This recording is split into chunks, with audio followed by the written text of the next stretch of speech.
Let's talk about puberty blockers. Now, children who want to change gender will no longer be prescribed this on the NHS. For the first time in at least 5 years since Stonewall and mermaids infiltrated all of our care pathways, has sense returned to the room, and we have put the safeguarding of children at the top of above ideology, because that's what was going on. All of the decent evidence that is out there says that these children who have multiple things going on, they're depressed, they have autism, they have anxiety, they have ADHD. All of these children, if left to go through puberty, between 73 and 93% of them will settle quite happily with their biological sex. Many of them will be gay, so they won't be convinced that actually they're not gay, they're just in the wrong body, and that is going on. I have watched it in my practice. So this is the best piece of news that you could get today. I think as a mother, as a doctor and as society, leave our children alone. So you don't think you're extending any suffering that children like this may be going through already?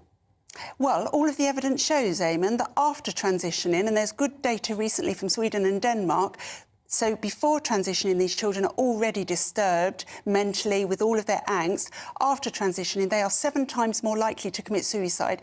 Helping them change sex isn't working. What we need to do is help them get to the bottom of their demons. Am I right in thinking about 70% of those who do change sex then regret it and want to change back, and that the evidence is, as you say, if they can get support and all the help they need through those difficult teenage years, they may well come out the other side and think, actually, I'm happy with my sex. Most of them will come out the other side. What's worrying, however, and this is what the pressure groups and activists know, is if you do get them on puberty blockers, 98% of them will go on to take cross-sex hormones that cause infertility, damage your bones, cause pain.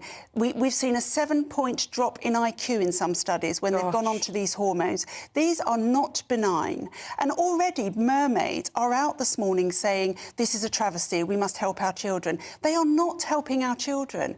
This is helping our children. And I applaud this, and long may it last.